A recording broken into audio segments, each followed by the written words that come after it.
Jordan, is, when you make that conscious decision to put whatever viewpoint you have out there, and it's seen as disgusting or vile, and then there's backlash on it, or you lose your job because of it, well, that's the consequence that you have to live with, because you made that conscious decision to put that out there. Another topic, when we're talking about business here, when I'm just kind of thinking of the entire situation of what's going on. But one of the things that did strike me, if you think of Charlie, is he lived his life with a purpose. Now, I might not have agreed wholeheartedly with a faith purpose, right? But he lived with that purpose. When you think of business, and it's like, what do you have as a business owner as your driving force and a purpose in your business? And what actually struck me even more was this morning I was doing my, I typically read, for like an hour or so in the morning when I first wake up. And today I've been going through the book, The Unsold Mindset. And ironically, the chapter that I happened to be reading this morning was about purpose and defining your purpose in your business and in your mind, right?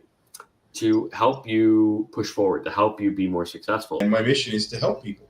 It's to provide people with great websites, with some good marketing, some visibility, share insights and valuable information in consultation meetings, and to really just give back a little bit of the knowledge and the growth that I'm able to do. As the man of the house, I feel it's my duty, but also it's because I want to.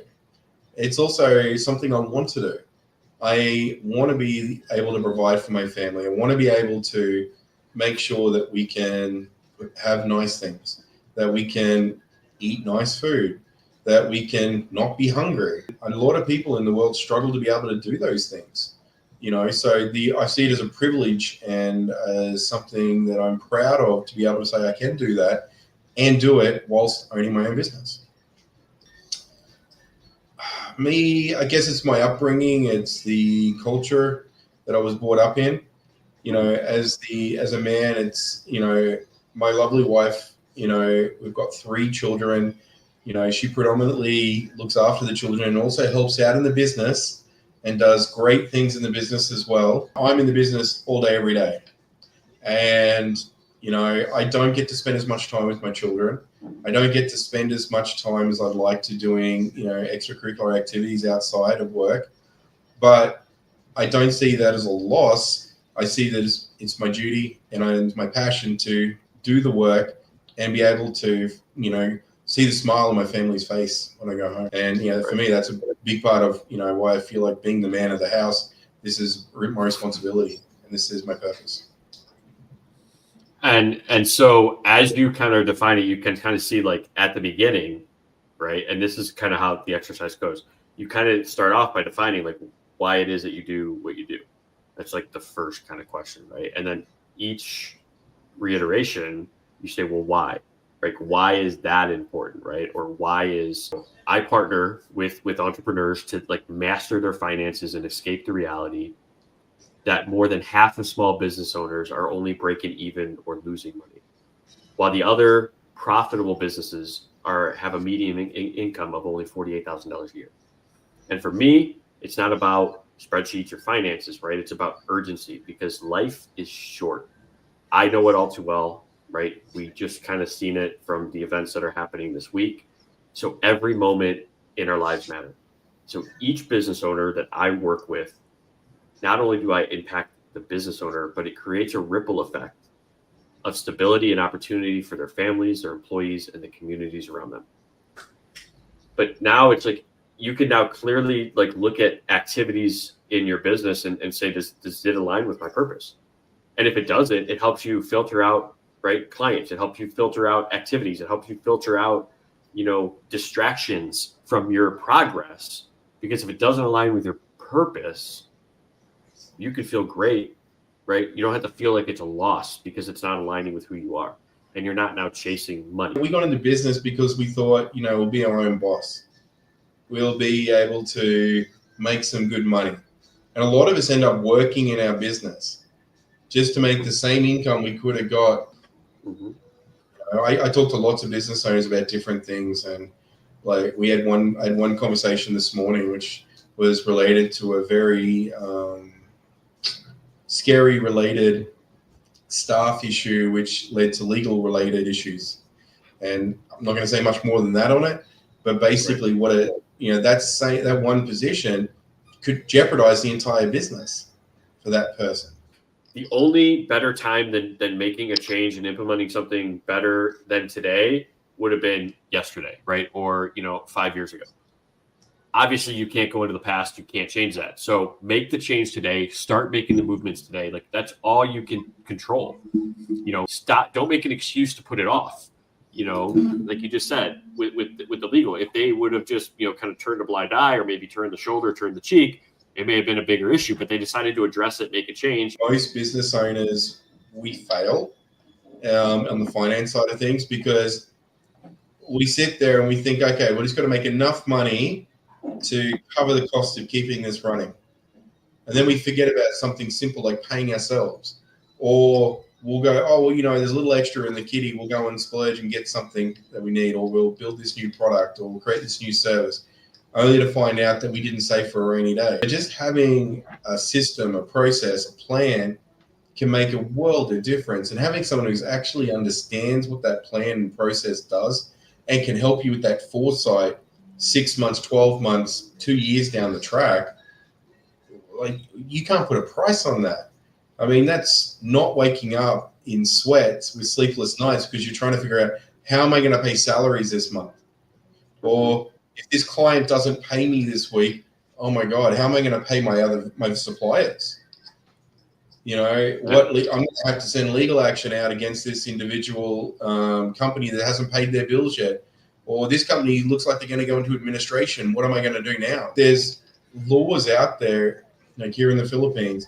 If you've got board members and you're registered with this local SEC, then if you change your board members, you have to manually submit a change to SEC to tell them you've changed your board members, the number of board members and who they are.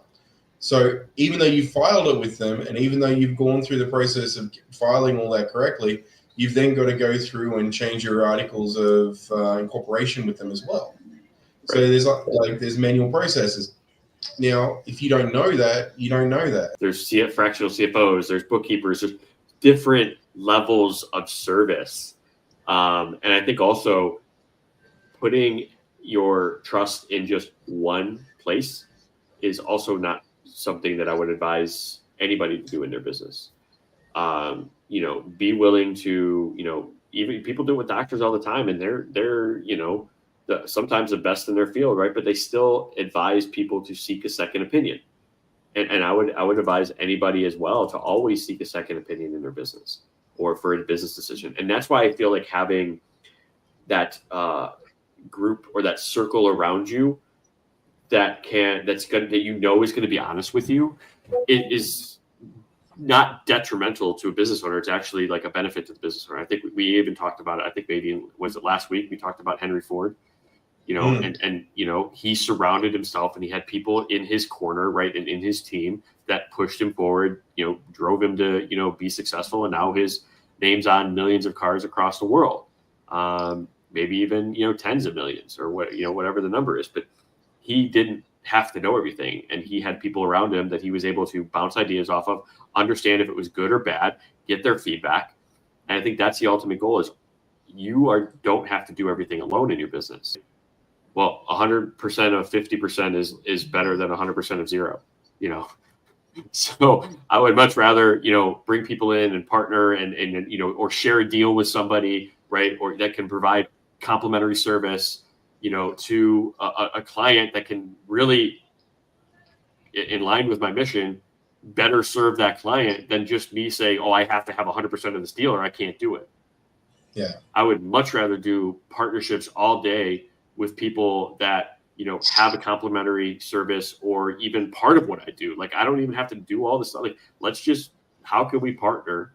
Right. When I think, kind of going back to the initial conversation or initial kind of point about purpose, like that's what I want to eventually, that's what I want, like my purpose, right? My legacy to be is that through our business, through our, strategy, through our support, through our advice, through our, ideas, is that we are going to leave legacies and impacts that are going to go far beyond me, right? Far beyond even the business owners that I partner with, because those ripple effects are going to involve their kids, their spouses, their families, maybe even their communities that, they're involved with. And just thinking of that, like, that's how I want to eventually be remembered, right? Is that I worked and partnered with people in their businesses to provide them the opportunity to, one, achieve the freedom and the success that they dreamed of when they started their business, but two, we were able together to make a big ripple effect on everybody around them in their business. And then at that point, like, that ripple effect becomes, you can't even quantify it at that point, right? Because it becomes too big. And that's ultimately, like, when I think of my purpose, like, that's the purpose that I'm driving for. If you don't know where you're heading, it's like trying to go on vacation without knowing your destination, right? You don't know how you're going to get there. You don't know if I need to take a train, a bike, a car, a rental car, a bus, right? A plane, like maybe a cruise ship because you want to take a cruise, like.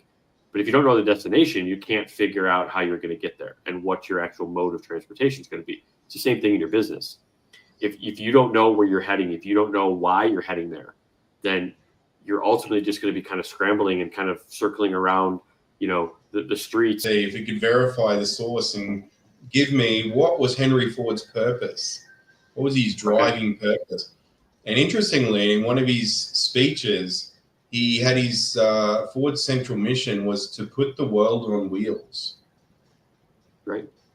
And basically, like, some of the highlights that part of his purpose was make cars affordable for everybody, transform work through mass production, and improve workers' lives. And I'd heard this before, like. But it's, the $5 a day working wage, double the industry standard at the time, back in 1914. Like, I mean, he did some really amazing things. And you think he could have done any of that without purpose? Absolutely not. If you're struggling with finding your purpose, maybe you can do this exercise that I just did here, where you can jump on ChatGPT and say, what's the purpose of these people? Well, and here's the thing too, like here's what I did, right? Because obviously in the book, right, I read the book this morning, I read the chapter, and I was like, oh man, like, that's awesome. This is the power of a ChatGPT, right? Go to ChatGPT. Hey, I want you to act as an expert on this book, right? The Unsold Mindset, and I am focusing on the chapter on purpose, and I want you to act like a coach for me, and I want you to go through the why exercise described in the book, and it literally said, okay, here's the detail of that chapter. Here's what I'm going to do for you. Tell me what your initial purpose is, and I'm going to follow up with whys so that we can dive a little bit deeper and that you can truly define the underlying purpose of why you're doing what you're doing. Whether it's ChatGPT or maybe you want to do it live, like, with a friend or a partner, have them listen to what you're saying and then ask the why follow-up. Well, why is that important to you? Or why does that mean something to you personally? And that's how you get deeper. I love that purpose. Doing that brainstorming back and forth with ChatGPT or any other AI that's got the system's got the capability, Gemini, Claude, whatever.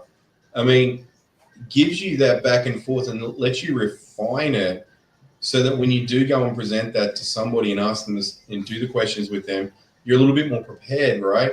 And you've actually put some thought into it. I think that's a really clever use for that. I think a lot of us these days, like, we're afraid to be judged by others for what our purpose is, or, if we were to answer that out loud, or maybe we don't have a group of people that we feel comfortable going and saying that to just yet, and not having a clear direction. So I think using these tools to help you come up with that, then having a bit more of a refined direction could help you feel more comfortable going to those individuals and talking to them about this sort of thing. Right. Well, here's the step that you can do with it, right? Is this is kind of the next step, but I kind of got started with the ChatGPT this morning. Was, okay, now that I've got my purpose defined, right, which is the internal full purpose, which is what I kind of gave earlier. Now help me kind of turn that into a 1 or 2 sentence introduction purpose when I'm at a networking meeting or I'm having a coffee with somebody. because that's what's going to drive the conversations, the networking, the relationship building. And here's what I want. Here's what I don't want you to do. Like, here's what you don't do when you're doing this exercise. Maybe that's a piece of it. Maybe, your prospects want you to be their partner to help them overcome X, Y, and Z pain points. That could be step one. I want to help, business owners overcome X, Y, and Z.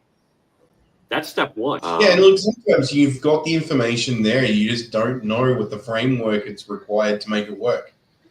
The amount of times I look at something and I go, if only there was a framework to explain how that could make it easier, or so anyone could do that. And I love using, the tools that I have at my disposal to create frameworks to do that sort of thing. And what effectively you've just described is a framework that's taken something it's already conscious and you're thinking about on a regular basis and just put it in a way that makes you focus on it in a different light. And I think that's what we all need to be aware of, is we don't all have the answers. And sometimes the answers are going to come to us in the weirdest spots, or in the middle of a conversation that we didn't expect, or in a podcast we're watching and go, holy shit, yeah, I need to do more about that. Or holy shit, that's really what I'm thinking right now. That's how I'm feeling. I don't think you need to care too much about where the advice comes from as much as how it affected you. I love what that's saying about this particular topic. I'm going to utilize that in one of my nonprofit courses, and I'll create it and I'll put it into, like an AI course that I wrote last week, which we're going to be launching for our nonprofit. And when we start talking about business, cash flow, support networks, like what you're offering with TBS at the moment, and we had that lucky winner last week, which was incredible, who won that full package. Yeah. Congrats again. And I think that is the sort of thing that is really important for people to consider in this day and age, because money saved is money earned, right? And and just knowing with how volatile the market can be and how quick things can change, is just at least understanding your own business and the operations from the financial point of view can help make you a better business owner and help you survive those tougher periods as well. I love the fact you found purpose in what you're doing and a way to express that quickly. You had the purpose already. I just think you found a new framework to express that clearly and articulate that very simply for others. And I would say it was there, but I think ultimately it was jumbled. You know what I mean? Like the pieces were there. Like I understood, I had a purpose, a belief, that life is always short, that you're never guaranteed tomorrow. I've said that from, whenever we started giving away scholarships in my brother's memory, it was part of what I said, you're never guaranteed tomorrow. You only have today. So what are the choices you're going to make? And so I had that piece, right? And then, I obviously have, the idea that I want to leave a bigger legacy, not just than me, right? Just live a bigger legacy that's going to make an impact on more people. I always had that piece. And then I had the passion, right, for business owners and small business owners especially, but I never put the three together. You know what I mean? So they were always there. There were always three sort of defining purposes, but they never were brought together towards, right, my business. And you're I wish I would have had this, 2 years ago. Maybe things would be a lot, further along. But again, the only better time than 5 years ago to implement a change is today. And so ultimately, you can't change the future. You can't spend your time looking in a rearview mirror and wondering what if, and if I would have done this, then where would I be now? You can't live your life like that. It's like driving a car. You don't drive a car looking in a rearview mirror 100% of the time.